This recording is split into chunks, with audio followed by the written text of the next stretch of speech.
Professional football in America is a special game, a unique game. Played nowhere else on earth, it is a rare game. The men who play it make it so. Hey, everyone in, let's go. Huddle up on three. 1, 2, 3, huddle up. I can't help play football before. These guys are nuts. You hear me? They breathe just like we do. Yes, sir. They sweat just like we do. Do you hear me? They went through tour days. We went through tour days in 110-degree heat. Yes, sir. I want you to hit everything to move. If the ref gets in your way, you hit him. Okay, then, let's play. But they're cheating us too. They're against us too. This is our team. This is us. Let's go right now. Let's get it up now. Let's go.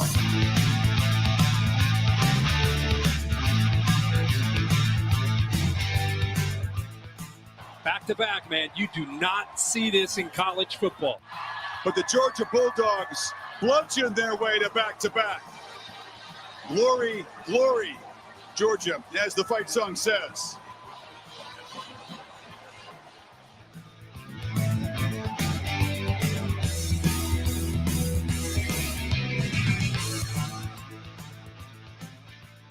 For the lead. Butker up, got it. And the Kansas City Chiefs have won Super Bowl 57. And now, welcome everyone to the Huddle Up Podcast. You are looking live. Hello, everyone. Welcome in Huddle Up Podcast. It is a new month, but same takes, same attitude, and we are here for another one as we make our way through the football season. Slightly different cast of characters. Why am I here twice though? Well, I can't control the picture. That's on Mike.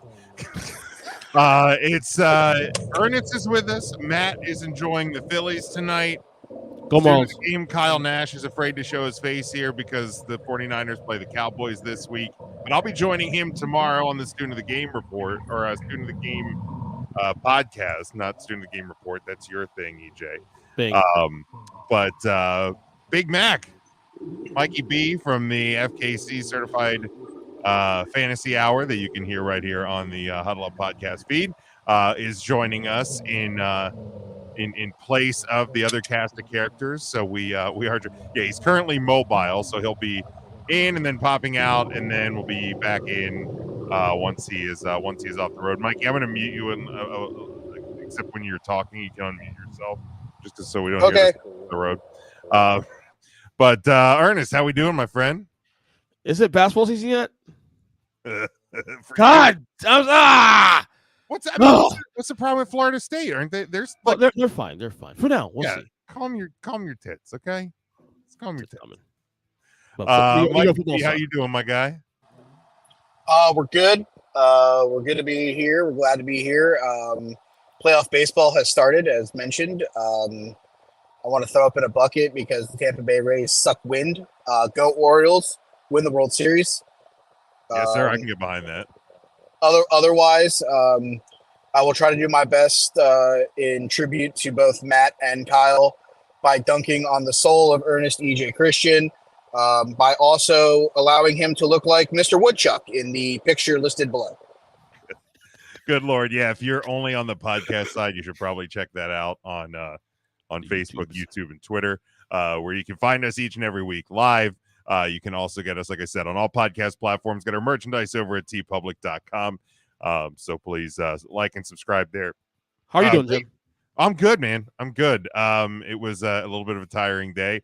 If you know intern Mark from 3CT, there was a very special delivery that we delivered to his house today. So he did finally post it on Facebook. So you might want to check that out when you have a chance.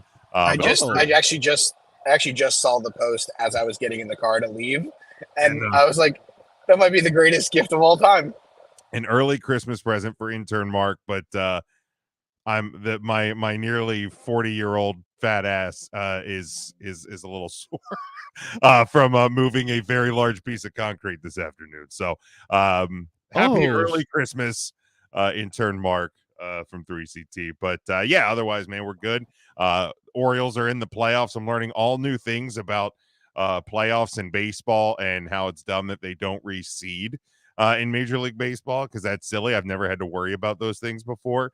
But yeah, no, man, I'm excited. Sports is actually treating me well for once. I don't exactly know how to exist. For now. You watch your ass. I don't exactly know how to exist in this world. Shut up, giant boy. And we will go on from there. But the good, like my teams, the bad, like Mikey's Bengals, and the ugly EJ's Giants. Let's talk about it. It's better than therapy.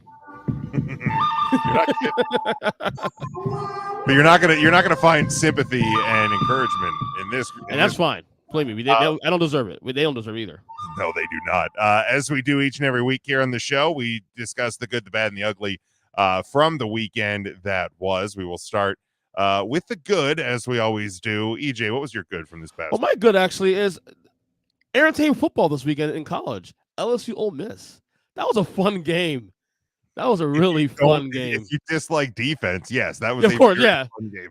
I mean, sucks for me in the sense that I want LSU to win, because LSU winning does help Florida State's, strength of schedule, so that loss really hurts. But all in all, fun game to watch. Brian Kelly putting the L in LSU. 4-4 in their last 8. Just saying. Yeah. Just saying, yeah. Tigers. You asked for this. No, it was an exciting game. I mean, there was another primetime game on Saturday that about gave me a heart attack, but it turned out pretty well in the end. Yeah, I mean, the college football slate has been entertaining. Colorado made it entertaining with USC. It didn't look that way early on. So, yeah, I mean, the slate was not on paper as pretty as the previous week, right? But turned out to be pretty solid in the end. So kudos to college football there from this past weekend. But Mikey B, what was your good from this past weekend? I'll go a little different than the normal path here. My good is from the game that almost gave Jim his 7th heart attack of the year. My good is Sam Hartman. Not the drive to win the game, but the characteristic that he showed after the game. Waiting for probably northwards of 10 to 15 minutes, checking on his opposition at quarterback that got hurt on the last drive for Duke. He stood outside the medical tent and made a point to make sure that he was all right prior to indulging in the celebration with his teammates. It tells me a lot about Sam's character. Level head, good kid, deserves all the praise that he's getting for as good as he's played since transferring from Wake Forest. I can't say enough positive things about Sam, both on and off the field. I said this to Jim privately via text message post the Ohio State game. When Jim put the post on Facebook, I said, insert spot here so I can say what I want to say, but I didn't want to jinx it. And the comment was that Notre Dame wins, and it's the Sam Hartman coming out party. He played well in that Ohio State game, gave him every opportunity to win that game late. You guys talked about it last week on the show. Don't want to rehash the old wound there, but if there's a quarterback not named Grayson McCall that I am, happy that is part of the Notre Dame Fighting Irish, for Jim's sake, it's Sam Hartman. Yeah, I mean, this was actually one of the two things that I wrote down for my goods. I always do one from college, one from the NFL, in case because I always like to go last and give you guys the floor first. So I always have a backup plan if need be. But yeah, Sam Hartman checking on Riley Leonard post game was and even just to like the post game interview, there was a lot they were asking him about, like him leading that drive in the fourth down and 16 run play to get the first down, and he kept trying to talk about how like the defense kept them in it, because the Notre Dame offense did not play great on Saturday for about 58 minutes, and then really showed up when they absolutely needed it the most.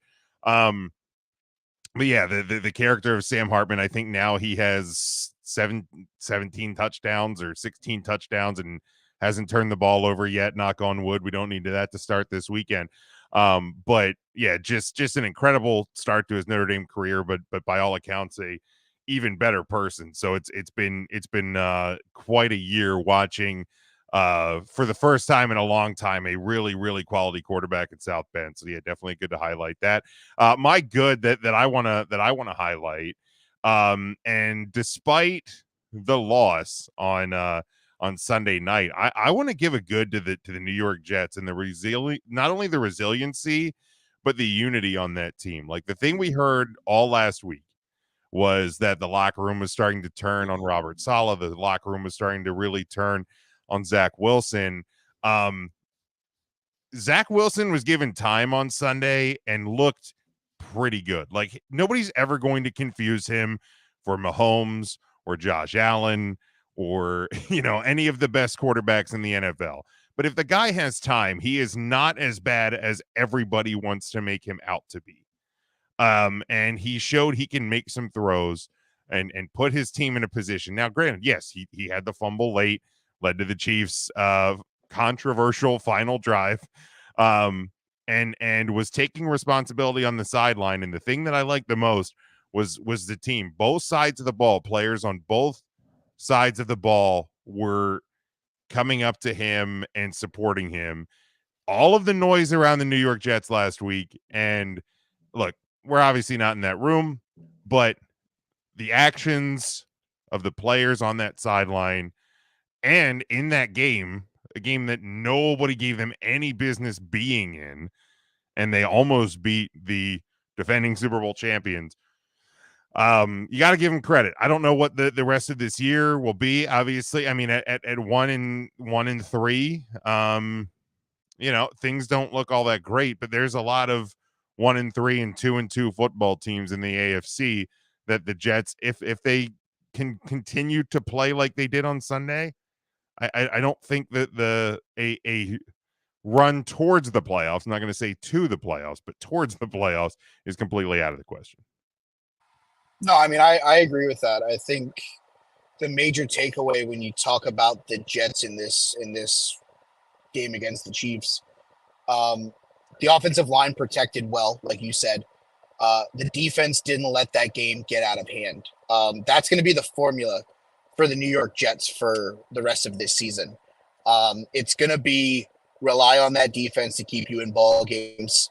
Hope that Zach can put a couple drives together. It's going to be Breece Hall. It's going to be Dalvin Cook. But like you said, going into the week, there was a lot of talk. Zach Wilson's losing this locker room. Robert Saleh's losing this locker room. It's probably because it's hard to replace an MVP level quarterback in Aaron Rodgers, no matter whom the backup is. Whether it was Mike White, whether it was Joe Burrow, whether it was insert other, backups here. I don't think it really matters. I think it's just because you went into the season expecting Aaron Charles Rodgers, and you're not getting Aaron Charles Rodgers. Yeah. EJ, any thoughts on the Jets? No, I thought it was a good performance by Zach. I thought he did a good job. I thought they, kept the composure down 17-0. I remember I told you guys going into the game, oh, good, bedtime 8:00, perfect. And it's 17-0. I said, we stick around and see what happens here. I'm like, you know what? I'm gonna want to go to bed. And then my wife's like, no, you might want to stick around here. This game's getting a little closer. So, yeah, man. So good job keeping me awake till like at least past 11:00. It was impressive. Yeah. All right, Mikey, we'll go to you first. What was your bad from this past weekend? I'm not gonna necessarily say that. I mean, I guess it's a bad. The Pittsburgh Steelers looked pedestrian against the Houston Texans. They looked very vanilla. The offense looked incredibly vanilla. The defense didn't look like it wanted to be there at points. You play in a division. Thank you. You play in a division where Amari Cooper, T. Higgins, Jamar Chase are all number one wide receivers, and you let my cousin Nico Collins blow it the F up all over you. You have an opportunity here to put yourself a little bit away from the pack of Cincinnati and Cleveland with a win that is probably a game that you're going to want back later in this season if you miss the playoffs by a game. And you let cousin Nico just chalk it up all over your ass. Like, Man, not great, Bob. in the same time, though, I mean, I get it's early. We're only 1 month in, but that loss to the Texans later in the year may not end up looking as bad as it is perceived right now. But more on that as the season goes on. But yeah, Steelers definitely. Maybe the Steelers aren't what a lot of people thought they were coming into this season. Maybe small hands Kenny Pickett will be nothing more than a Pitt Panther legend that shouldn't be playing quarterback for the Pittsburgh Steelers. It's certainly possible. Certainly possible. EJ, what was your bad from this past weekend? My bad is the worst team in the league right now. What's going on in Chicago, man? What's going on in Chicago? They can't get anything right. I mean, and even they have a big lead against the other worst team in the league coming to the week. Can't hold that lead together. And then the coaching was fucking horrible. That sequence. Okay, so they Denver comes back to tie the game, and then Chicago moves the ball down the field about 2 minutes ago in the game, 2.5 minutes ago in the game. They got a 4th and 1, I believe, on the 20-yard line or 30-something yard, somewhere close to the red zone, and Eberflus calls timeout. Then he comes out of the timeout. Well, first, no. They run a play. They try to get them all sides, call timeout, then go for a 4th down anyway. Dude, what the fuck was that? Honestly, the Bears are more in my ugly territory because, not only are they bad on the field, they're bad. The management of that team is bad. Yeah. This whole thing with Chase Claypool is bad. Yes. There's just everywhere you look, it seems almost like every couple of days there is some sort of news about the Chicago Bears, and it just seemingly just keeps getting worse. So yeah, I mean, bad for sure. Ugly, more like it. But there's some lining though. There's some lining though. You guys haven't figured this out yet? What? They're tanking to have the 1st and 2nd overall pick in the draft. And they're on pace right now. Sure, but give me Caleb Williams and Marvin Harrison Jr. and trade Justin Fields' ass to Afghanistan. Oh, jeez. But they are tanking hard. Here's the deal, though. Okay, so you have Caleb Williams and you have Marvin Harrison Jr. You still don't have an offensive line. You still don't have a defense. You still don't have a capable head coach. You're still a dumpster fire on wheels. And I understand you're not going to rebuild that offensive line in one draft, but Justin Fields was supposed to be the guy. Justin Fields was supposed to be the greatest quarterback in Chicago Bears and history. He had a good game too. He had a really good game until the 4th quarter. So where did Justin Fields go to school again? I understand that, but at some point, and you're looking at CJ Stroud, there can be exceptions to the rule. But the offensive line, we're seeing. I'm just going to put it this way: Caleb Williams is going to find out real quick that the NFL isn't the Pac-12 when you have no offensive line. You know what I mean? I'm not denying how good the guy is, but one thing that helps Patrick Mahomes, since everybody wants to make the comparison between Caleb Williams and Patrick Mahomes, people also need to chill out on that, is Mahomes has a really good offensive line. Yes, he makes incredible plays, but he also has the ability to get out in space and then assess the field. Caleb Williams ain't going to get to do that in Chicago. No. Mikey, did you have a bad? I forget. Did you have a bad yet? My bad was I started the bad. It was the Pittsburgh Steelers That's right. defecating all over themselves. And small hand Pickett. A small hand Pickett. My bad is Jerry Tillery's late hit on Justin Herbert in that game. Definitely worthy of the ejection. I actually think it's a shame that he did not get suspended even for a game, because even going back to his time at Notre Dame, he has a history of late and intentionally late and dangerous hits. And Sunday was another example of them. The good within the bad is the 72 players on the Chargers sideline that bum rushed at Jerry Tillery after he made that hit. But man, there's just no place for it. Herbert had committed to the sideline. He started slowing down. He basically gave his body up, and Tillery hit him like 3 steps out of bounds. Like there was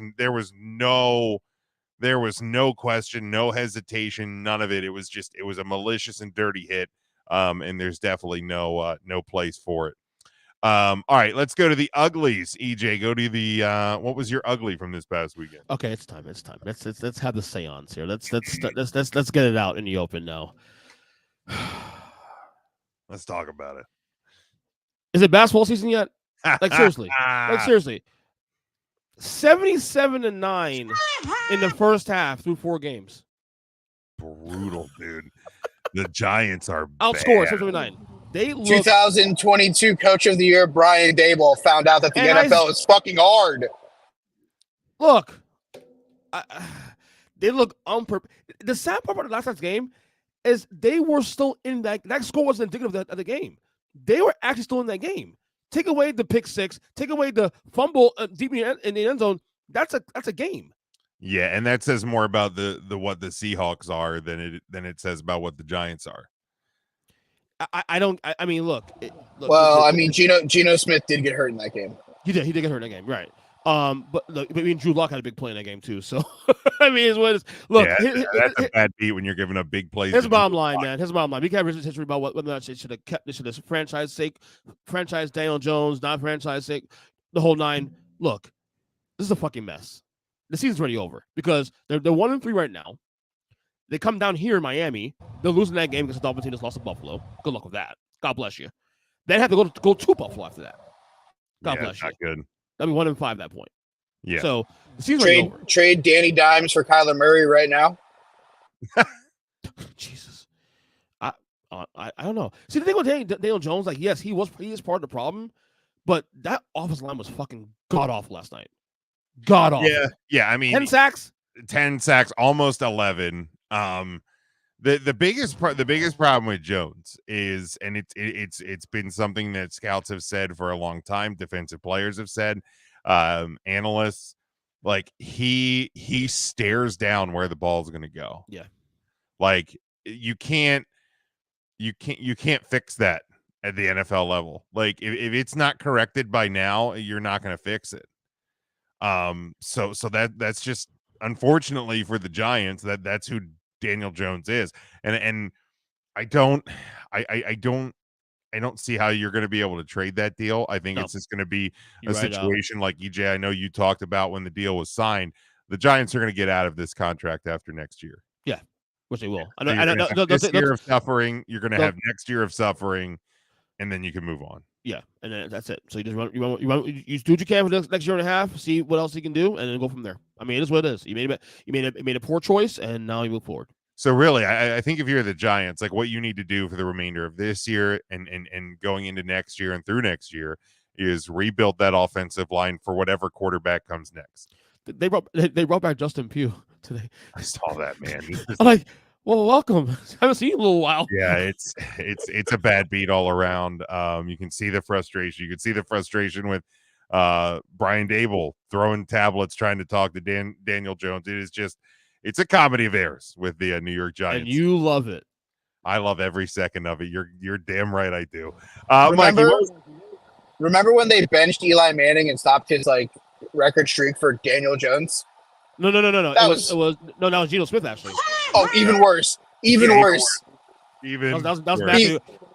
Go ahead. He lost to Geno Smith last night. That's even funnier. Yeah. We were watching the Manning cast, and I just love the pick 6, the 99-yard pick 6, and Eli just goes, "Oh no!" Actually, it's so good. I'm loving everything. I actually have a video of that. Mike, you might have seen it years ago when I sent it to you, but I have a video. It's actually I can't really put online because it's really offensive. But the day that they announced they were benching Eli, I was in my car going to work, and I had Mike Francesa on the radio, and I had a big fucking 20-second rant. It was fucking really, really bad. I'll send it to you, Jim, later on. I do remember that video. Yeah, I was leaving my complex and fucking cussing the fuck out. And I was like, really, dude? Yeah. So, all right, Mikey, what was your ugly from this past weekend? I have 2 that I want to hit on. The first one's an easy one. Troy Aikman, will you please stop being that old get off my lawn fucking commentator? Like every time there's a penalty, you guys just need to get to playing football. Shut up, you old fart. That was very annoying on the regular cast last night. I kind of wish I would have turned on the Manning cast and not listen to that bullshit.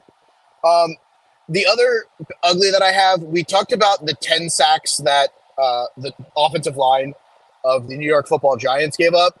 Can we talk about how Khalil Mack had 7 sacks of Aiden O'Connell? What the hell are the Vegas offensive line doing? Brutal. What the fuck are we doing? Yeah, again, it's not good. Not great, Bob. Bad teams with bad offensive lines not protecting the people that they're paying the most money to. It sounds like a formula to end up 2-16. Yeah. Just dog water. Yeah, definitely not good. But yeah, I mean these offensive lines are going to get somebody hurt. My ugly from this past weekend, and I'm sure I'll get a text from Kyle about this tomorrow. Is LSU's defense or lack thereof. Really like, and yes, I am having fun with Brian Kelly putting the L in LSU. He's their problem now, not mine.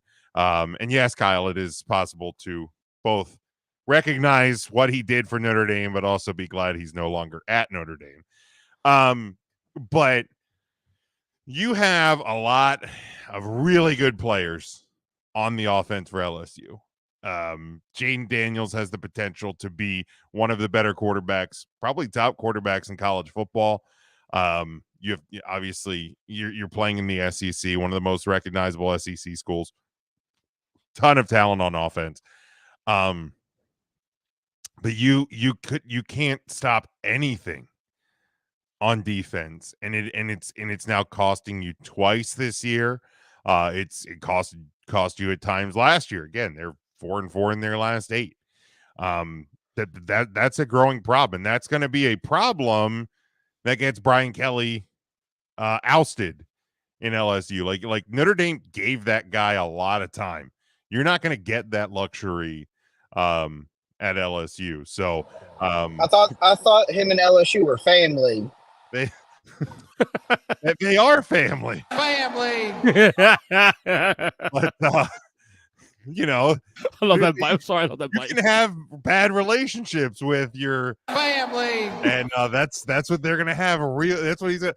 They're already there, man. Just go ahead and do a Twitter search for Brian Kelly and just look at what LSU fans are going through right now. They're not. If they lose another game, does he make it through the end of the year? Ooh. This is year 2, right? So It's year 2. He will make it because of how much they are paying him. Okay. Like if people want to make an argument that like that they shouldn't, but like he's 13-6 currently at LSU. Like I said, 4-4 in their last 8. That can be a problem. But and I guess it also depends on who they lose to. It's too much alimony to kick him out of the family. Yeah. He will remain family at least until next year. So the rest of the season, they have Missouri this weekend, number 21 in the country. We'll talk about that here in a few minutes. Then they have Auburn, Army, Alabama at Alabama, Florida, Georgia State, and Texas A&M. So I hope they lose to Army and Georgia Southern. So here's the deal. If you lose to Missouri, and we're going to talk about this game, we're going to preview here in a couple seconds. There's going to be a lot of discussion about Brian Kelly's job. Right, wrong, or indifferent, it's going to happen if they lose this week, because that would be 3 losses in your first 7 games, first 6 games. They would be 3-3. That's going to be a problem for them. If you win this week, you beat Army and Auburn like you probably should. lose to Alabama, like that's going to be a hard sell. Like, I know this isn't the same Alabama team, but you at least beat them last year. So if it's a close game, you're competitive, you're going to probably be okay. But yeah, if you lose to Auburn, you lose to Army, you lose to Florida stinks, Right, you lose to Georgia. Yeah, if you lose to Georgia State, they might just. So I present you this then. Yeah. Over under January 2025. Is he the coach LSU? Yes or no? Ooh, that's a good question. You have a soundbite for my answer, Jim. I do. 0.0. So it's under, definitely. Zero. Okay. He's getting 5 next year. Yeah, let me see. Do they have their games that they're playing next year? All right, let's see who they got. 2024, USC, Nichols, UCLA, South Alabama, Arkansas, Florida, Alabama, Oklahoma, Ole Miss, Vanderbilt, South Carolina, Texas A&M. Ooh, now the usuals. No, they added Oklahoma. They add Oklahoma because they're joining the SEC. Right. They had Oklahoma. They're also playing USC and UCLA next year. Yeah, yeah. He doesn't make it through next season. Bro, that's a tough schedule, man. Is Jane Daniels a junior? I think if Caleb Williams doesn't come out this year because he doesn't want to play behind a putrid offensive line in Chicago and stays, he is going to get rolled by USC. That could be a big problem. He's a senior. I don't know if he has another year of eligibility, but Jane Daniels is a senior. Yeah, I'm gonna go under, man. I say Brian Kelly is not the head coach at LSU in January of 2024. Sorry, even though you're family, you're gonna be out. You're gonna be out on your ass. That's rude. Do you agree, EJ? Huh? Or do you think they're going to? I'll still go over because I think they'll give him probably another year. If things fall off the fucking tracks, like they go like under 500, miss the bowl game that whole night. Yes, I don't see that happening. I think they'll win at least 7-8 games no matter what. Okay. I mean, you literally just listed off USC. If Caleb Williams stays, I don't think they have a shot in hell at beating them. I don't think they beat Oklahoma. UCLA is going to be a tough game. Alabama is always a tough game. So you're telling me that they're going to run perfect against like everybody else that they play? I mean, they're bound to lose a game. I mean, we literally everybody on the panel, I think last week took them to beat Ole Miss, and Ole Miss went in there and put up like 70. Felt like 20, like 220, but yeah. I mean, fucking scoring. I mean, it feels that way, but I mean, yeah. I also want to say that if you put up 70 on the road or at home, that automatically makes you number one on everybody's top power rankings, and everyone decides to disrespect the Buffalo Bills, except for yours truly, who took the Bills last week. Just want to call that out before we get to the pick'ems, because I'm in charge of that. So I just wanted to hit.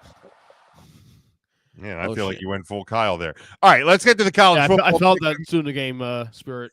Let's go to the college football pick'em. 4 games on the docket for this upcoming weekend. We start Saturday at noon on ABC. It's the Red River rivalry. We all know what this game is. It's number 12 Oklahoma. They're 5-0. Number 3 Texas. They're 5-0. They're a 6.5 point favorite. 60.5 is your over under on this one. EJ, go ahead.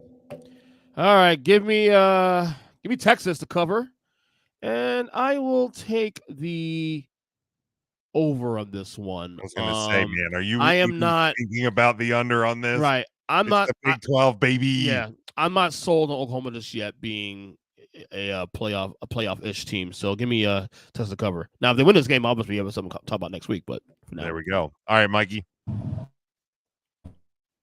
All right.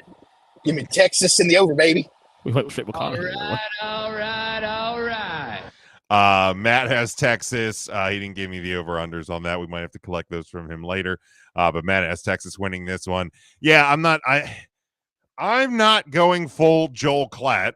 And rightly so. And I'm not saying Texas is back yet, but they are better than Oklahoma. I think they win. I think they win pretty easily. They cover the 6.5. And it's death, taxes, and the over. It's the Big 12. Give me the over on this one. All right, next one. We were just talking about them. Number 23, LSU. They are 3-2, a 6-point road favorite at number 21, Missouri, who's 5-0. 64.5 is your over under Saturday at noon on ESPN. Mikey, we'll start with you for this. How in the hell is LSU still in the top 25? Because it's the LSU. You gotta bump that SEC, baby. Yep. Sister Mary Catholic School of the Blind just scored another touchdown on them, though. You're not lying. They're not playing defense. You know what? Give me Missouri. Give me Missouri outright. Let's turn the fucking hot seat up to 11 on fucking Brian Kelly. I'm taking Missouri. Yeah, kick him out the damn family. He needs to go to a new trailer park because it ain't going to be in Baton Rouge. Give me Missouri. Give me the over because LSU doesn't know how to play goddamn defense. Well, and it's the SEC. It's the new Big 12. EJ, who do you got? I love that song, man. I'm sorry. I can't help it. No, give Missouri on the points, but LSU pulls us out by 3. Give me the over. Yeah, I mean, I feel like LSU has to get a bounce back at some point. Yeah. I will also take Missouri to cover, but I think LSU will win this game in a tight one. I don't know that it'll cool the hot heads from the fans, but from the administration and from the boosters and things, it may ease a few tensions amongst the family a little bit. But yeah, so LSU wins, but definitely give me the over. I don't think either of these teams know how to play defense. All right, then we go to primetime SEC action. We have number 20 Kentucky. They are 5-0 at number 1 Georgia, who's of course 5-0. A 14-point home favorite. 48.5 is your over under. This one Saturday at 7:00 on ESPN. EJ, who do you got? Ooh, quiet, frisky, unbeaten Kentucky. 5-0. Yeah, well, sneaky. No one's talking about them now. No, but that comes at the end this week. The question is going to be now: are you confident Georgia could cover 14.5 points now? Because they've looked kind of rubble last couple weeks. By the way, AP got it wrong this week. It should be Michigan number 1, Georgia number 2. For the record, we've seen enough games this year where Georgia's looked kind of meh. Yeah, here's the again, it's rankings in the first week of October. You love rankings, though. Stop it. I mean, again, these things aren't where teams are standing right now are not going to matter in a month, in 2 months. Do I think that Georgia should still be the number 1 team in the country? Probably not. And look, it's no fault of their own. You have 3 out of conference games. Teams schedule different out of conference games each year, regardless of what douchebags like Urban Meyer say. You know, some years you're going to have better out of conference games. Other years they're not. Like him trying to say Michigan doesn't schedule tough out of conference games. Like they're playing fucking Texas next year. Like, have you not looked at what next year's schedule is going to look like? For Michigan, you have out of conference Texas, then you're going to have USC, UCLA, Ohio State, Penn State.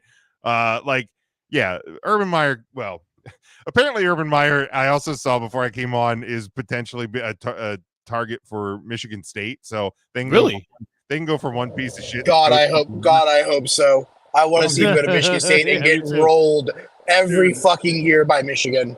Yeah. That being said, you know what? Georgia wins, but I'll take Kentucky in the points. And I'll take the under. Yeah, it's but yeah, I think the only reason besides SEC bias that Michigan didn't move into that spot is because they might look at the schedule and go, Michigan hasn't been tested yet. But yeah, what I know is Michigan has covered every spread they've been in. And they've covered it by a lot. They haven't given up 10 points. Georgia has failed to cover 3 times this year. They didn't cover week 1, actually, because I bet week 1 in the parlay and lost that one. Now, granted, they were favored 50-something points, 47 points. So it's that's right. That's right. That's week it. That's the only one they were in. Yeah, week 1 was absurd. That's right. Because I gamble on that one. I lost. That was what? Oh, the East Carolina game. Right. Oh, that's right. Yeah, Michigan was favored by 36. They won by 27. Yeah. My bad. Yeah. So again, if you want to make a case for Michigan at number 1, go ahead.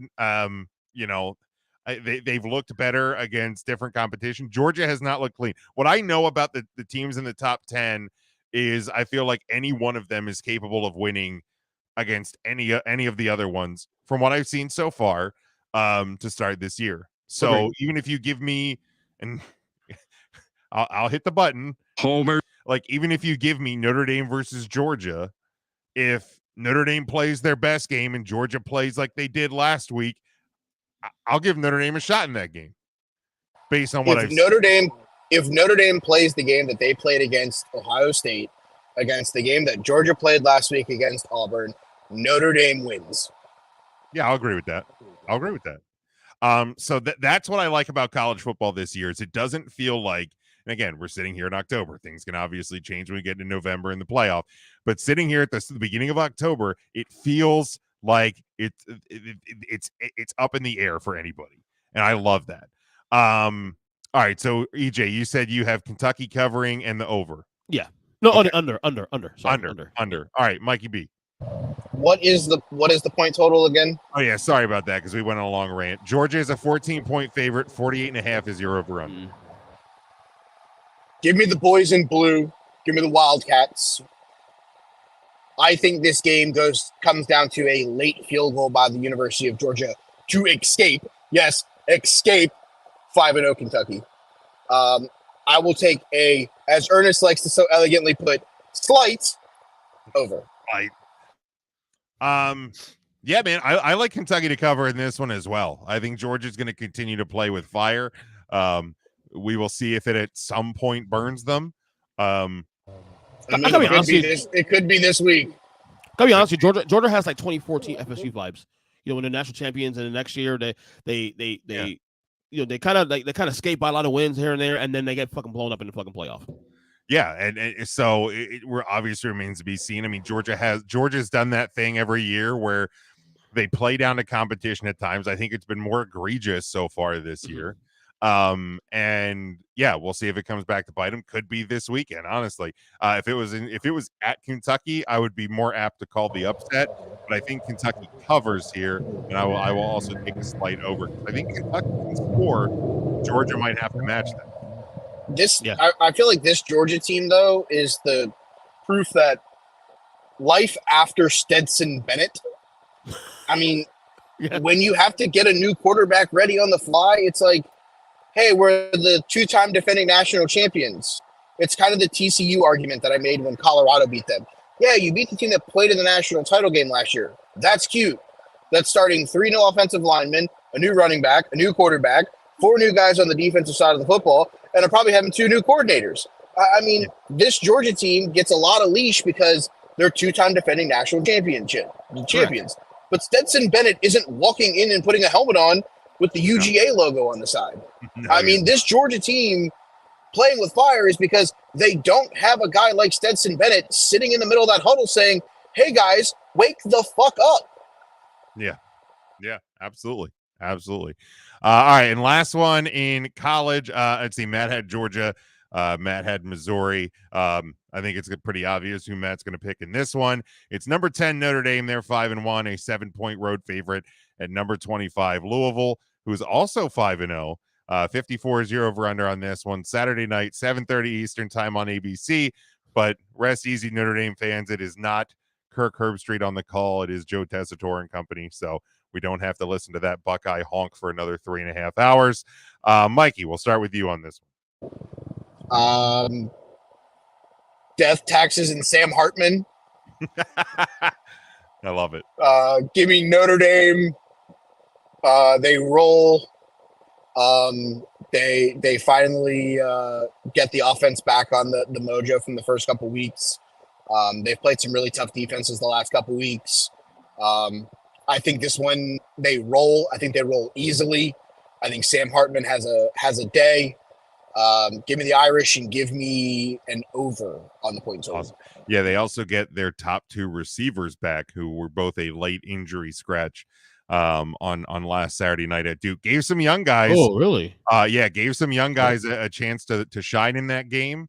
Michael Evans stepping in right in where Michael Mayer left off last year as well at the tight end position. That dude has been stellar over the past couple weeks.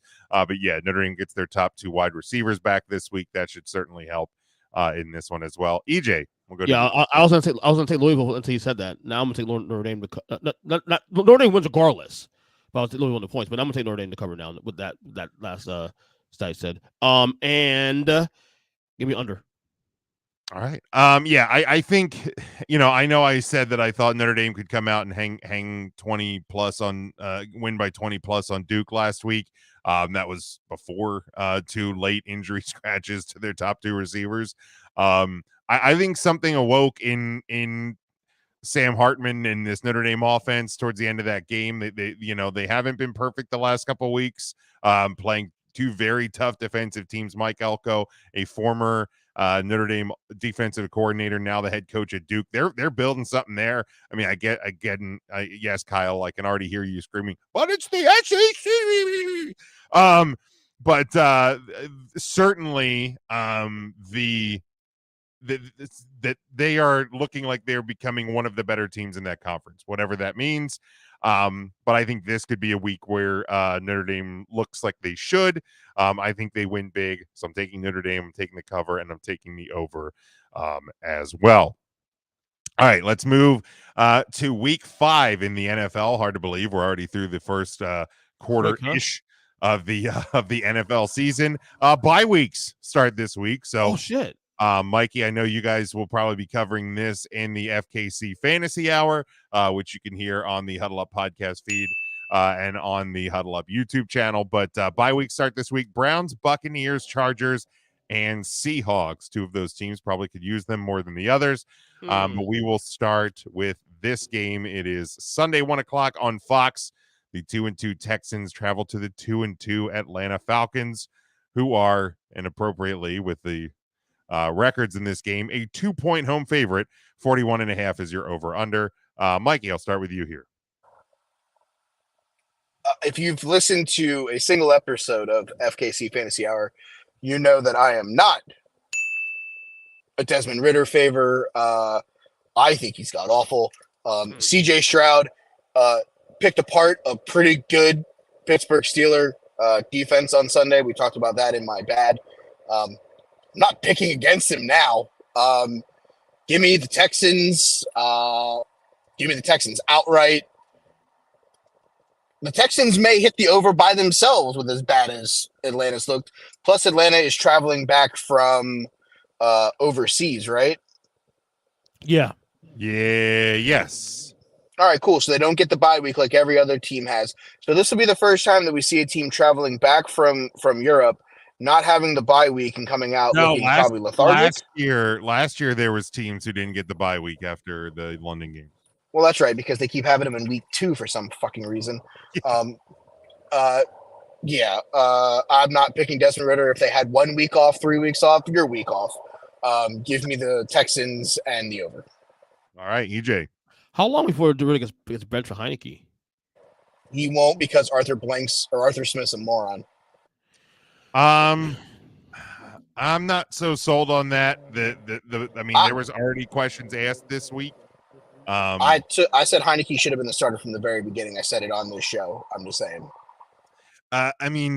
You did. I will also say that you are you are very anti-Desmond Ridder. So we can take that into account. I think dog water. If they continue to play this poorly, because that defense has been playing really well.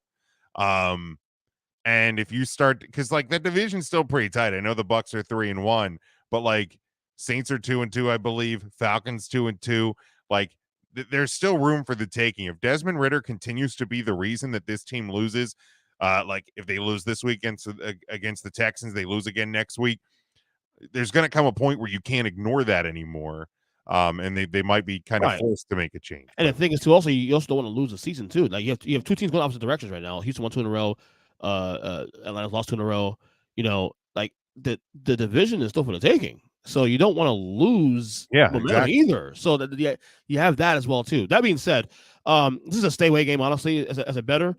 But I'm gonna ride CJ Stroud of the week, man. Give me Houston to win outright, and give me the See, Atlanta might play keep away in this game, so I'm attempting to take the under. I'll take the under this one.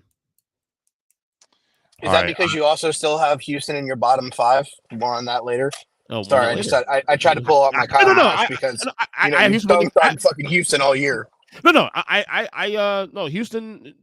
CJ Stroud's having a great year. I picked Houston to win the game outright. So, but I think they'll play keep away from CJ Stroud. So, all right, yeah, I got Houston winning this game. I think Houston is on an upswing.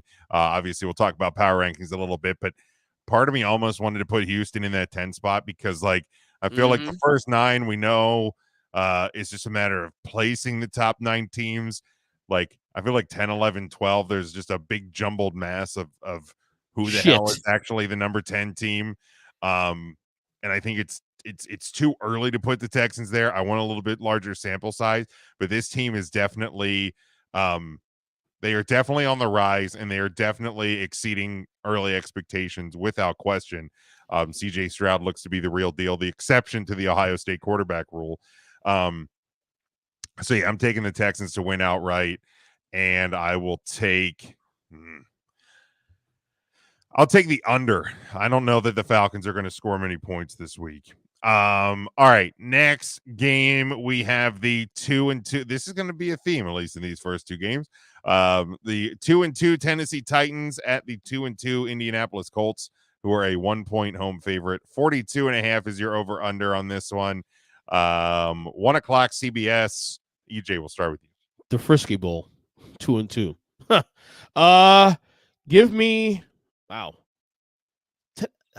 Do we know how good these teams are yet? Do we have a feel about these teams yet?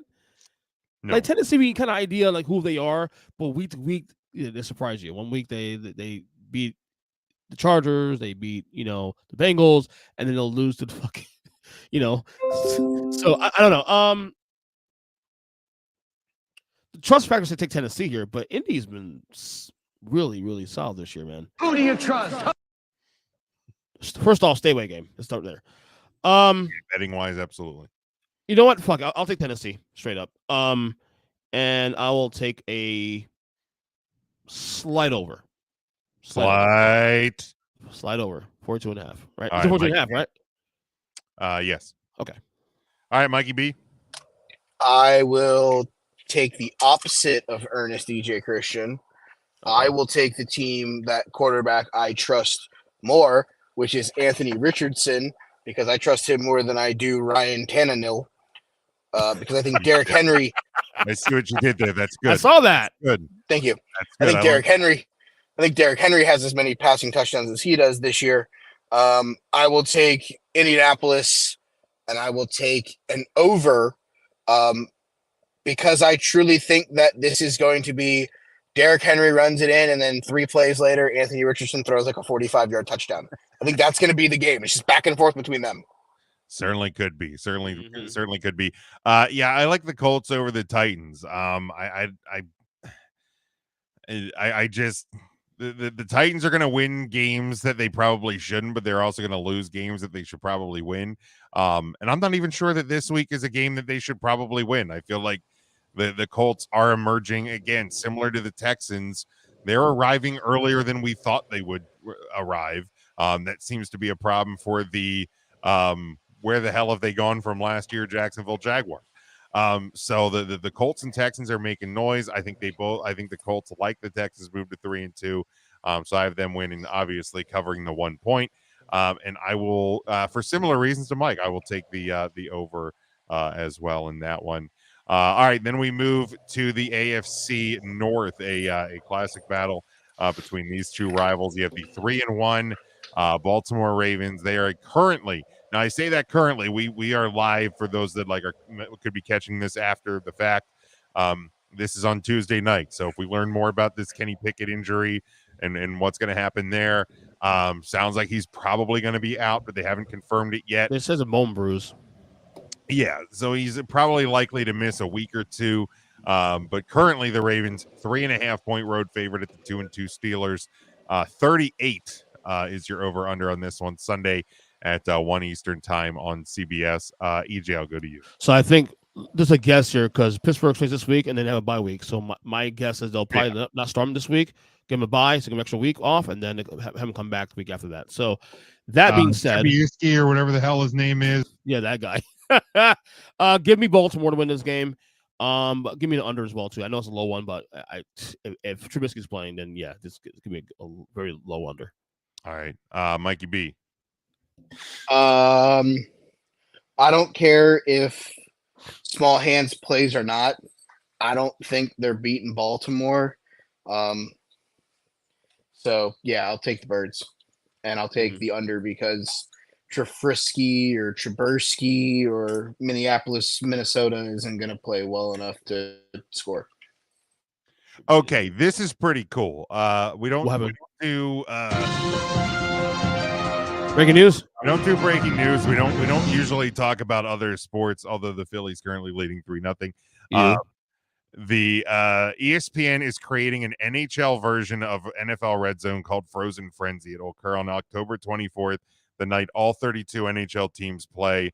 The broadcast will be hosted by John Buccigross and is set to show every goal, power play, and hit. This season? Yeah, this year. Cool. That sounds awesome, and I am freaking in for that. Abso-freaking-lutely. So yeah. You mean tell me that the NHL app doesn't do that normally? Like a little thing they do. I know the NBA.com that has a thing on Game Time. They do go in and out of games. So I don't watch things through the NHL app. I don't watch things through and I don't get center ice anymore because a couple years ago the NHL changed when the Capitals Bears affiliation really took hold. They kind of reworked the blackout regions. And I'm now in a blackout region for the Washington Capitals. So like I couldn't that sucks. I couldn't get center ice and watch the Capitals. So I just have to like get YouTube TV or whatever. Yeah, Mikey will be back here momentarily. He's back home now and getting set up. But it's so I couldn't I haven't been able to get center ice. So I don't know if they've been doing anything like that on those things, but pretty cool idea there by ESPN. And certainly looking that's forward. Cool. Yeah, certainly looking forward to that. So it looks to be October 24th. Any way to draw subscribers, man. Yeah, and like here's the deal. Like I know people that will only watch. I'm kind of one of them. Now I got Sunday Ticket this year because we have YouTube TV, so I can watch the Cowboys, and I will throw another game on. Like I set up 2 TVs in my living room for football season. So like I will have a second game on the smaller TV, but we always have Red Zone on the big TV. Like we love watching the Red Zone channel. Same here. So like I don't know why they haven't done it for college football. I don't like I think every sport should utilize that technology. And because it is a way to advertise the sport in those fashions to people that might not normally watch it, because that kind of stuff is exciting. And like if you can showcase the talent across the league, some people might tune in and then go, oh, I probably want to check out this Lightning Blackhawks game. Please don't say Pittsburgh Penguins. No, nobody wants to watch the Penguins. I want to tune in to watch this Steven Stamkos guy take on this new kid Connor Bedard when the Lightning play the Blackhawks, for example. So like, yeah, I think this is brilliant marketing by the NHL.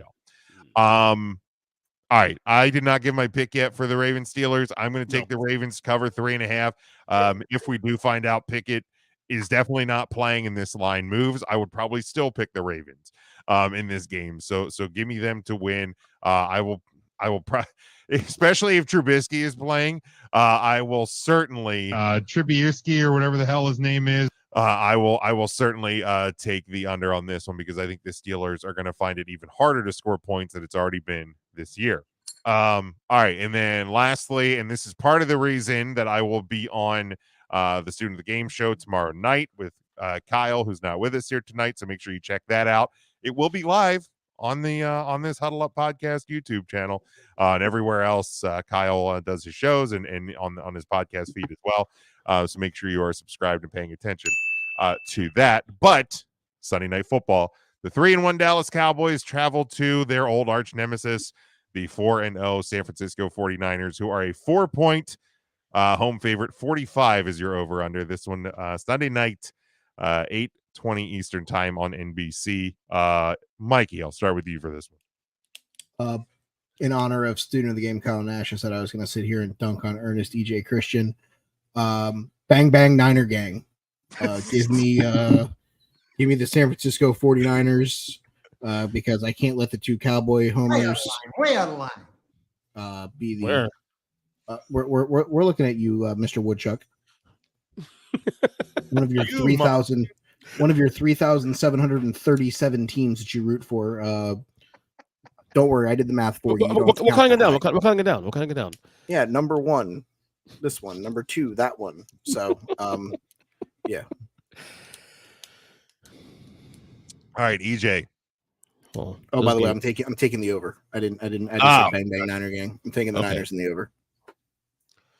Well, this game makes me throw up my mouth because I hate both these teams. But that being said, give me San Francisco, slightly cover. And, I'm with Mike here. I'll take the over as well, too. Yeah. See, I feel like that over. I feel like that over under number is in a really good spot because obviously you have two good defenses, but you have two offenses that can move the ball. There some because what was it? Was it Deebo Samuel that was banged up a little bit coming into this past week? Was kind of pulled for precautionary reasons. I thought it was Ayuk that was banged up. Well, I have Deebo Samuel. He didn't do jack shit, so I'm going to assume it was an injury concern. So I think it's going to be like which guy that can kill a quarterback is going to kill a quarterback this week. That number, obviously I'm picking the Cowboys to win and cover. So like, I'm just like trying to really go, but like Homer. Of course. Absolutely. Are you kidding? The Super Bowl's back on. Did you see what we did? I mean, I'm just, I did, but again, playing the role of Kyle Nash, you wouldn't have finished that sentence. And I would have actually hit it earlier if I wasn't muted. I said the first 3 homers and I was muted.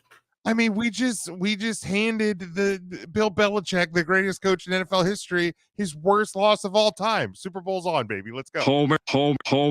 I will take the slightest of overs. How about that? The slightest of overs. And Matt had Texans, Colts, Ravens, Cowboys again. I think we may have to. I'll let you grab the over underlines on that one, Mike. Since you are keeping track of them. I'll let you grab those from him because he didn't provide that information to me, probably because I hadn't given him the numbers on them. But all right, let's move to our favorite time of the week.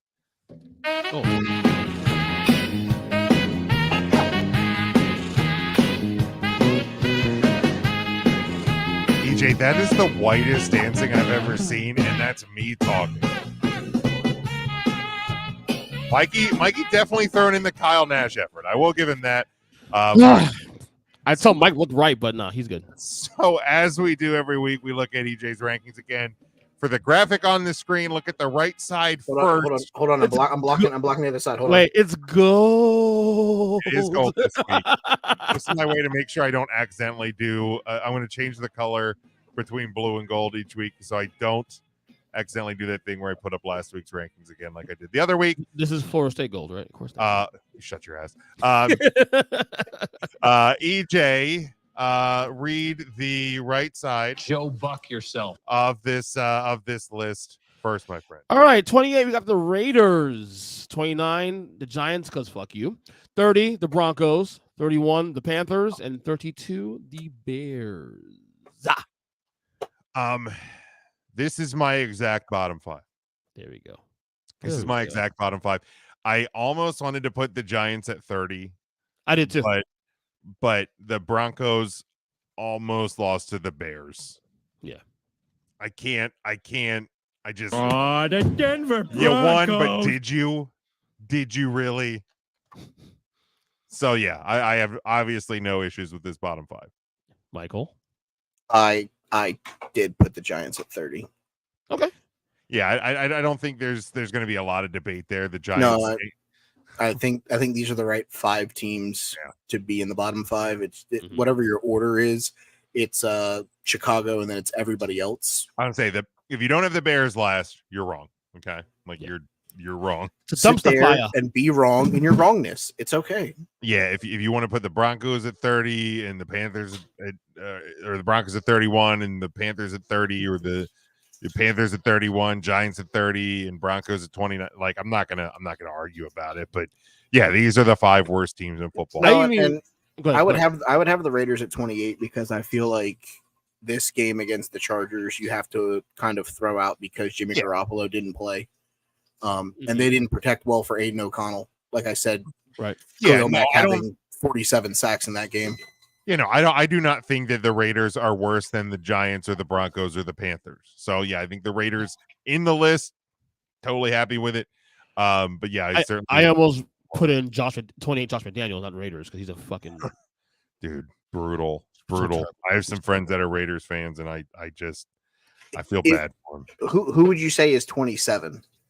Not the Cardinals. Who's the next team in if it wasn't the Raiders? I mean, the Cardinals got consideration, but I said because I have a hot take. Go ahead. It's the Cincinnati Bengals. No, dude. Yes. Here's and being a Bengal fan, you can tell me no all you want. They should have sat Joe Burrow going into that Rams game. They should have put him on the short-term IR, and they should have told themselves, we can get into the playoffs if we run hot the second half of the season because we're going to play teams that are going to be playoff teams. Now you were in a stretch, and you guys talked about it on last week's show, and I didn't say anything before because I wanted to see how they would play against Tennessee. But this is a stretch where if they came out of this any worse than 2-1, it was a failure. Well, guess what? You lost to a team that you were probably saying that we should have beaten. The team that we were probably supposed to lose to in that was Seattle. We were supposed to win these next 2 games. We were supposed to beat Tennessee. We were supposed to beat Arizona. We were supposed to lose to Seattle. That's the way that the schedule probably shook out when you looked at that 3-game slate going into the I'll say this to Mike, to your point, though. I never put on 27. The but offensive line, 20s, though. The offensive line takes weeks off. They've proven that. You have a quarterback who is known for stretching the field vertically, who can't throw it over 25 yards. T. Higgins can't catch a slant pattern if his life depended on it right now. And at the end of the day, we're in a situation where Joe Mixon has gone missing. When you have that much of the offense that is not clicking, there is a problem. And the problem is that they've taken 85% of their snaps out of the shotgun because Joe's calf is definitely a problem. Yeah. I love the Cincinnati Bengals. I told you guys before the season started, I bet him to win the MVP. I bet him to win the North. I bet him to win the AFC. I bet him to win the Super Bowl. Him as our Super Bowl champs. So everyone in this group, I will die Super Bowl champs. To sit here and say boxing wise, I will die on my shield representing the Houday Nation is fine, but there's also a piece of accountability that you have to understand. When your team is not performing to the level that you are accustomed to and the way that this team has been playing, something is not right. And what is not right is the fact that Joe Burrow is not healthy right now. But the problem is you got to keep wheeling them out there because you can't let yourself get too far behind. And that's the problem whenever you have guys like Trevor Siemian, who just got signed off the practice squad to now be the backup in the Jets. Jake Browning, he wasn't good at the University of Washington, and he's somehow our backup quarterback. But you can't sign Colt McCoy? You tell me right now. Bring in Colt McCoy. Sit Joe Burrow for the next 4 weeks. Give me a run where you actually let that calf get right. And that's the Bengal team that I'm talking about. And this is here's the hard thing with that logic. It is if you're going to actually bench somebody, because I know like people have been calling for the Jets to bench Zach Wilson and put in whoever the hell it is behind him before Trevor Siemian catches up with the rest of the group. But like, I'll do journalism. Here's the problem with it. Like, this isn't Cooper Rush, who's been in the Cowboys system for multiple seasons, taking over when Dak Prescott gets hurt. This is a guy who hasn't been in the room, hasn't had the playbook and all of that, and you're expecting them to lead a team. It's not really realistic. And the people saying like, well, the Jets should just trade for Kirk Cousins, or like the Falcons should trade for Kirk Cousins, or no, like, I mean, I think somebody should trade for Kirk Cousins, but the mid-season NFL trades rarely work out. especially when you're quarterback. talking skill conditions, skill positions, especially like wide receiver, let alone blockbusters. Backup quarterback is Tim Boyle. Yeah. Okay. Who? Who? Like Tim Boyle, the backup quarterback for right now for the New York Jets.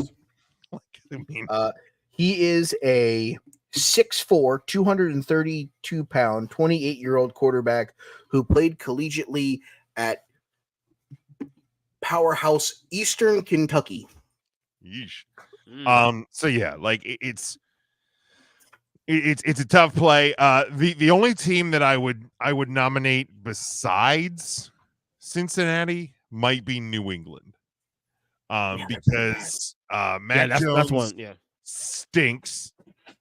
Bailey Zappi isn't saving the world. He could probably do better than Mac Jones, but like he's not saving the world. Your injuries are starting to pile up.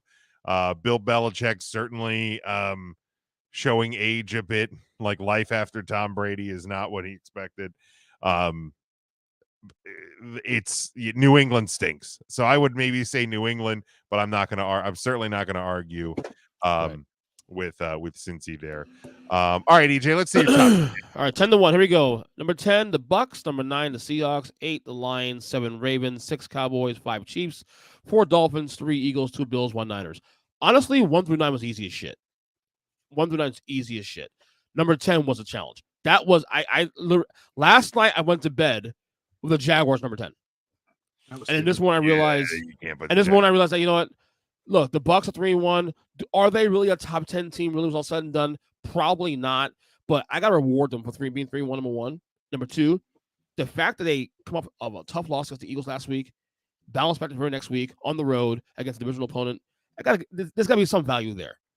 So number 10 for me here is more reward than anything else. Like let's be honest, on a rainy Monday night in Tampa, the Bucks were going shot for shot with, a team that many people have as their Super Bowl representative from the NFC.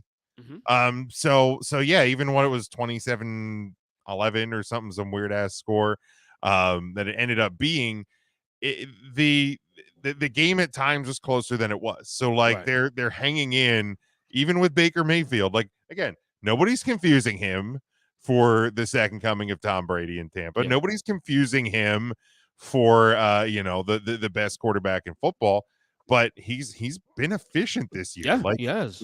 He's and like the defense is playing pretty well. So I have the Bucks at 10 as well. Like I said, I kind of wanted to put the Texans in there, but I think it's too early. The week or two, yeah.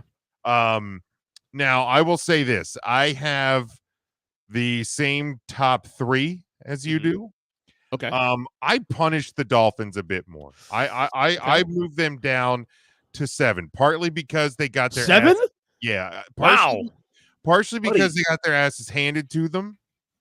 And because it was their first real big test. Again, they've I was gonna say, how does 7 surprise you? He had number 1 last week. I had them at number 1. So yeah, there was a big swing for them. But when you look at their schedule, they had a tight win against a Chargers team who's 2-2, a 7-point win against New England, and then obviously the 70-20 win over Denver. This was their first real test, and they failed miserably. Yeah, it did. And so I moved them down. The Bills jumped up 3 because they beat the team I had at number 1.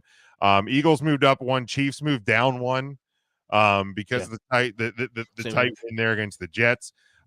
Lions moved up 1. I bumped the Cowboys up 2. So I think it was partially Dolphins deserve to be punished. A couple of the other teams around them bumped up. Then I had the Ravens at 8. Seahawks 9, Bucks 10. So not a huge difference between them, but I, like I said, I punished the Dolphins a bit more. And I'm gonna hit the Joel Klatt, and rightly so. No, I respect that though. I do respect that though. It definitely was a bad loss. I'm with you there. Had the Chiefs won in a better fashion on Sunday night, I probably would have moved the Dolphins lower. But that's fair. That's They've fair. been kind of they've been kind of Georgia-ish too this year as well. I mean, yeah, the Chiefs have not looked great. The Chiefs have not looked great. For sure to start the year. I haven't been here the last couple of weeks for tool time because I've been staying at work and all that. I think you guys were crazy to have the Miami Dolphins at number 1 going into last week. Personally, yeah, I mean, you probably reacted a bit overreaction to that. Of course, because and you know, now hindsight looks 100. Their games that they competed in, the Chargers, where neither team decided to play defense, shocker. They only won by 7 against a New England team that got murked this week by the Dallas Cowboys. Sure did. And I don't know, they hung 70 against a team that you have ranked at 30. There's a reason why they scored 70. Okay. Maybe it was, you know, it's like preseason rankings in college football where it's like, well, you know, they look like on paper they could be a fun team to play for and watch play, but maybe we shouldn't sit here and, you know, make them the second coming. Them in the top 5 going into last week, I think would have been perfectly fine, but I think their level of opponents would have dictated that if they were anything lower than that, then it would be a failure through 3 weeks for the Miami Dolphins, because of Tyreek saying that he's going to go for 2,000, and all the Dolphins fans saying that Tua is going to prove this year that he can stay healthy and be this great quarterback because he took jujitsu and learned how to fall or something. I don't know, weird stuff that they're saying down here in Miami. I mean, they got to grasp at something with what we saw last year. My only pushback is that the Patriots will win rather. Before Sunday, people look at the Patriots as like this tough team that look they're not going to be really good. They're going to be scrappy this year. That all went away after this loss to Dallas. Yeah, it's gone now. Because Philadelphia, they almost beat Philadelphia too, also number 3. Because a team finally didn't let their foot off the gas. Which is Philadelphia. Philadelphia was up. Philadelphia was up 17-0 in that game. Let's not forget about that. And then they stopped playing. Yeah. Dallas wanted Miami to get a make right game after not getting on and off the plane in Arizona, and that's exactly what they did. Miami didn't stop playing against New England. They struggled to put away that fucking Patriot team. Oh, 2 point, yeah. The Philadelphia Eagles stopped playing in that game because they knew that game was over, and it almost bit them in the ass. Like let's call a spade there. Sure. Yeah. Honestly, I have the Lions higher than I have the Ravens. Okay. And it's because I don't hate it. It's because they've actually I have the Lions at 5. I have the Lions at 5. Oh, okay. You know, my top 10, I have the Seahawks at 10. Mm-hmm. I have the Buccaneers at 9. Whoa, okay. I don't hate it. I respect it. Hey, maybe Baker Mayfield is actually a good NFL quarterback when he's not in fucking Cleveland. Let's not forget he played pretty damn well at the end of LA. And that was learning the playbook on the fly at the second half of the year too.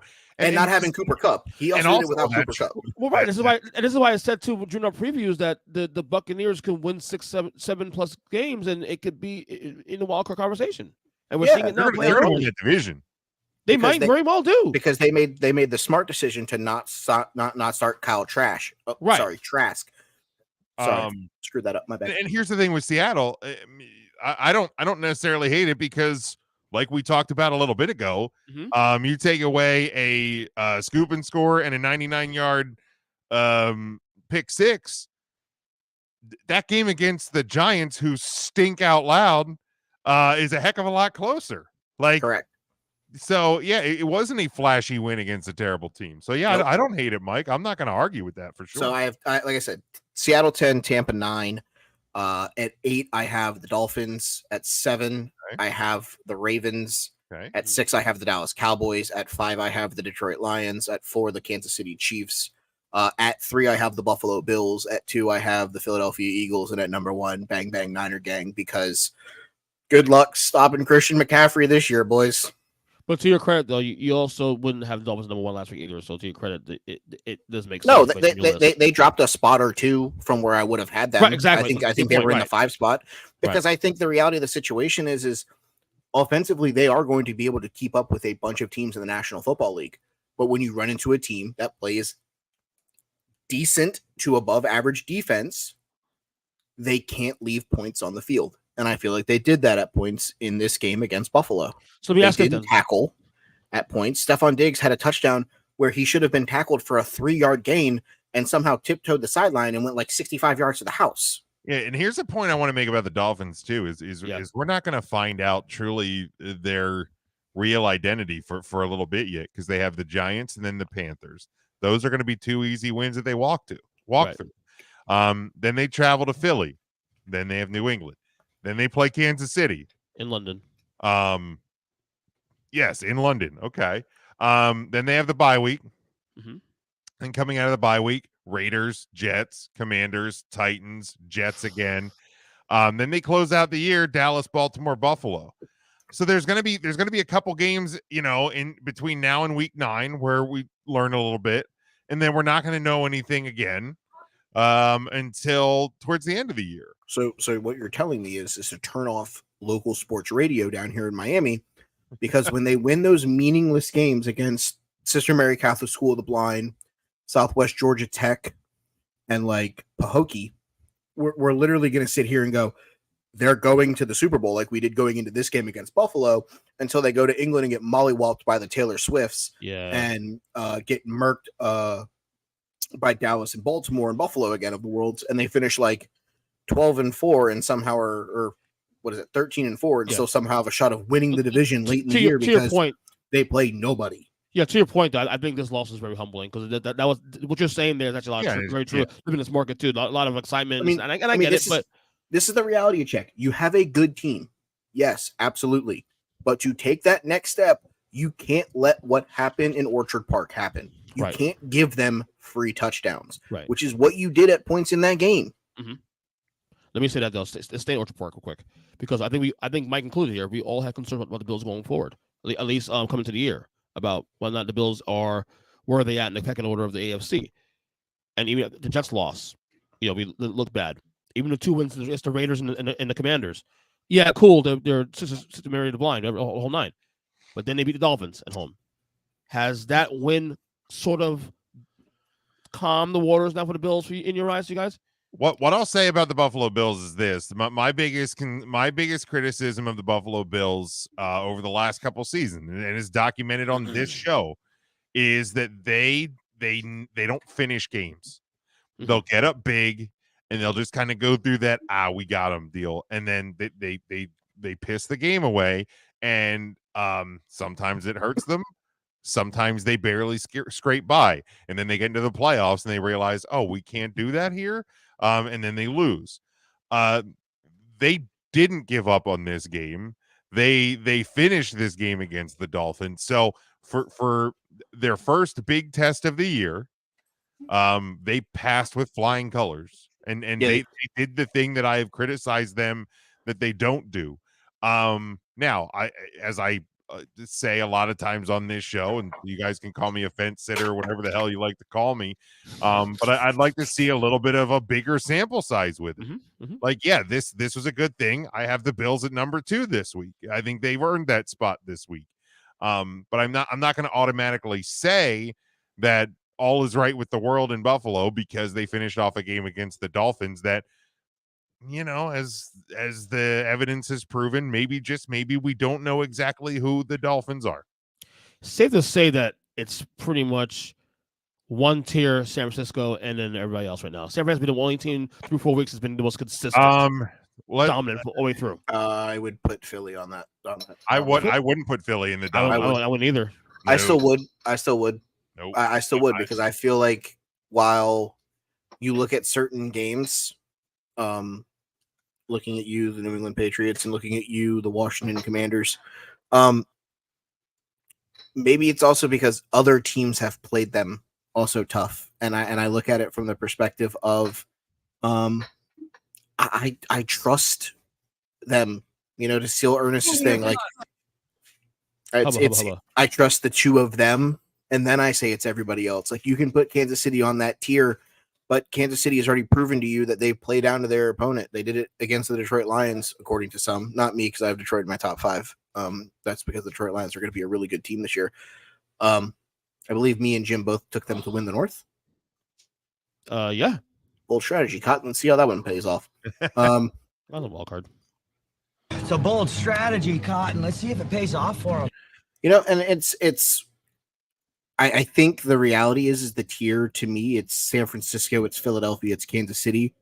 then it's that drop off to the middle tier, and then it's the everybody else you want to put in a level. You can stagger them from there, and then you have the underperformers that you can put on the side, all of the Cincinnati Bengals, the LA Chargers of the world, stuff like that. You know, but when I look at Philadelphia, they're getting everything. DeAndre Swift, when he went there, I remember making the joke in the Facebook group. I said, all right, so cool. DeAndre Swift's going to take weeks 1 through 4. Rashad Penny is going to take weeks 5 through 8. Kenneth Gainwell is going to take the next 3 weeks, and then Boston Scott's going to take a couple weeks, and then, hey, look, DeAndre Swift's going to be back. DeAndre Swift, for the first time in his career, actually looks like he's running with purpose. He does. I mean, and I trust Jalen Hurts and his decision making. He hasn't had that game where it's like, what are you doing, Jalen? Like it's been weird. The scores don't dictate that. I feel like they've been in control in most of their games, but they have been. I don't know that they have been. I'll say this to Mike in defense, though. What game did they not have control in? Well, Minnesota, for the most part, had control. I mean, it got a little weird at the end, but for the most part, they controlled that game. They controlled the Tampa game. They controlled pretty much. They controlled the New England game until they stopped playing football. Pats came back. That was half weird football, though. I will say to Mike's defense, though. You went to overtime against Washington. I will say to Mike's defense, though. I do trust the Eagles, though. I'm not. This is not a negative on the Eagles. I would rather be the Eagles being 4-0 and figure out who the fuck I am, rather than being 2-2, 1-3, and like I'm behind the ball and I don't know who I am. The Eagles will be there in the end. And here's the thing, like me saying that I'm not willing to put the Eagles on the same level with the 49ers right now. Like, yeah, I get everybody's going to say, well, it's because you're a Cowboys fan. Look, here's the deal. There's no style points in the NFL. The Eagles are 4-0. Okay. Them and the 49ers, the only two 4-0 teams. But when I look at the 49ers and the Eagles, I see one team is better. Now, I also look at the 49ers, and I'm still not totally sure who the 49ers are. Okay. I was gonna say, are we not gonna talk about they clobbered the Steelers, a team that a lot of people overrated coming into this year. Guilty as 4 charged. weeks in, the Steelers aren't good. Okay. So that 30-7 win that looked tremendous week 1 does not look nearly as good now. But to be what you're supposed to. If they're a bad team, they beat them what you're supposed to. No, but correct. But I'm not taking that away from them. But beating a bad team does not, like, people aren't crowning the Cowboys because they kicked the teeth out of the New England Patriots. But people will look at a 30-7 win for the 49ers over the Steelers, and they'll say, "Yo, look at this big win week 1," right?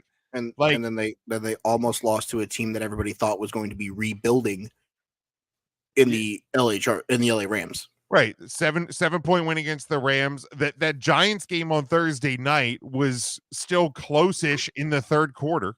Okay. Mm-hmm. Yeah, the 49ers pulled away, but like that's still probably close. Same in the Cardinals game. Same in the Cardinals too. It was kind of close-ish. Yeah, exactly. So like now, yeah, when a better team, and I've said this with Notre Dame earlier in the year when they had some tight spots early. Good teams will finish off games over bad teams. Yeah, without question. We're going to find out more about the Niners this week against Dallas. We're going to find more about Dallas this week when they play, when they play the 49ers. I think we're going to find out a little bit health of quarterback-wise in that group. We're going to find out a little bit more about the Eagles this week against the Rams, because I think the Rams are one of those teams that is a big time hard out this year. Like, I think the Rams provide an interesting challenge to the Philadelphia Eagles, especially because it's in Los Angeles.